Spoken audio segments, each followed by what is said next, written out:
Hi guys, welcome back to Newcastle Fans TV. This is the preview for the game against Norwich on Saturday, 3 o'clock kickoff. First away game of the season, one of the longest away games of the season. It's been not the best of starts. Newcastle lost to Arsenal on Sunday. People asking whether going to the game or not going to the game was a bad idea. Did the boycott work? Did the boycott not work? Look, I went to the game. Main reason, just I wanted to go and watch Newcastle. That is a brutally honest, brutal answer. Whether that was the right thing or the wrong thing, I don't really care what people think, to be honest. It's my decision. If I want to go and watch Newcastle, I will. If I don't, I don't. It's as simple as that. I've got friends I go to the game with, and I didn't. They were all going, and I was of the same opinion I was going to go to the game. I completely understand people who didn't go to the game on Sunday, and I understand their reasoning for that. But I just felt slightly different towards it. For me, it's about there's just the whole afternoon of going to watch Newcastle. That was what it came down to. I didn't feel like I wanted to go and sit in a pub and watch the game if I could go and watch it anyway at the ground. So that was my reason. Comment if you agree or disagree with that, but it's each to their own in terms of that. But let's move on to the Norwich game. Big game for both these sides. I think both Newcastle and Norwich will look at the second game of the season as where their season really starts, because Norwich weren't going to get anything against Liverpool at Anfield, even though I think they put up a really good fight. So they were 4-0 down at half time, and people were thinking, well, what we're talking about. But the likes of Max Aarons look really, really promising. Teemu Pukki, I think, who could be a real difficult problem for Newcastle, especially his defence in terms of Jamal Lascelles and Fabian Schär. I think we'll find it very, very difficult against Pukki, and also Newcastle against Arsenal. Top six sides, yes, they're probably one of the weaker top six sides, and potentially you could get something from them. And I think on another day Newcastle should have got a point. I think they deserved at least a point against Arsenal on Sunday. I think there wasn't real massive quality in between the two sides. I know that sounds stupid when you look at the likes of Aubameyang that was playing for Arsenal and got the decisive goal, but apart from the mistake that was given away, I thought Newcastle were pretty comfortable. I think Arsenal had the only real one opportunity from Aubameyang, which Dubravka saved, and it was very, very comfortable for Newcastle, but we shot ourselves in the foot, which we have done. And Joe Linton had a couple of chances, and this is a game where I think Joe Linton, Almiron, and maybe even saint-Maximin, I thought he was really, really good when he came on. I think he likes to take players on, wasn't afraid of playing against an Arsenal team.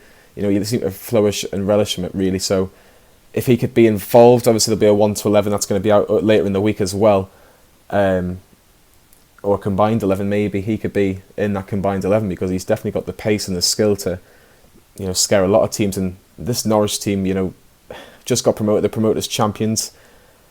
They're a good team. They're a really good team, and they've got a couple of obviously Tim Krul being a former Newcastle player, he'll want to try and get one over Newcastle, because they pretty much released him from Newcastle when we got relegated under Steve McLaren, and obviously Rafa Benitez has taken over towards the back end of the season, so he'll want to make his mark and get a clean sheet against his former employers. But in terms of Newcastle, I think this is one of the biggest games already. Now, there's a lot of pressure already on Steve Bruce, and I think it's unwarranted. Of course, I didn't want Steve Bruce to be Newcastle manager, but Steve Bruce is Newcastle manager. He's not Rafa Benitez, but it's what we've got, and we've got to start backing him now. I think too many fans are getting on his back already. If Newcastle are to become successful or to be winning football matches, then we've got to give Steve Bruce a chance, whether we like that or not.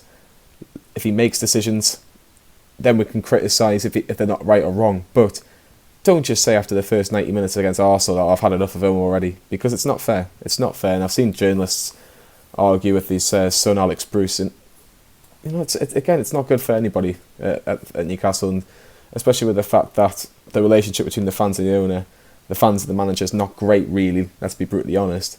We need to try and all kind of sing on the same hymn, right on the same hymn sheet, basically, because we need Newcastle to do well. Simple as, the next couple of games are difficult. Norwich away will be a difficult game. Tottenham's after that, and then we have Watford, who is not as bad as people make out. I know they got beat 3-0 against Brighton, but they're a good team as well. So this Norwich game is massively important. Obviously, we've talked about Pukki, we've talked about Max Aarons. I think he's a very, very good player down that right for the right back for Norwich City. He'll be targeting our left-hand side. You look at Paul Dummett, maybe Matt Ritchie, maybe even Willems if he was involved. I know he'll well, Newcastle fans might be worried after the game against Arsenal, but it was his first appearance, and we've got to try and remember it's a new league, hasn't played a lot of football. We need to try and give him a chance as well, for Newcastle to do better. So let's have a look at Newcastle. Really, let's see what we can offer in terms of really threatening Norwich. I think it is Joe Linton and Almiron. You've got to be scoring against Norwich. No disrespect to Norwich City, but these are the teams that the likes of Joe Linton, Almiron, Richie need to try and take the bull by the horns and really take on this Norwich City defence, because if we can't score against Norwich, who are we going to score against? And we need to be picking up points, especially early on in the season. Don't be cut adrift like we have been the last couple of years because we haven't been ready or we haven't taken points against teams in and around us. So it's a big game. It's a massive game. My prediction for Norwich versus Newcastle is going to be 1-1. It's not the result I want, but I will take a draw at the minute because I think we just need to get off 0 points as soon as possible, and then we'll try and work our way up from there. And it's going to be a tough place to go. And obviously Norwich getting promoted, they'll make it a very, very hostile environment. Daniel Farke will get his side set up, ready to attack Newcastle, because at Anfield they look like they could score 2 or 3 goals. I know they got 1 on the score sheet, but I think they could score a couple. Newcastle are going to have to be wary of that. But yeah, 1-1 is my prediction. Get your comments in below. Do we need to give Steve Bruce a little bit of time and try and relax if we can, because we need to give the guy a chance, whether we like him being manager or not. Who is Norwich's biggest danger man?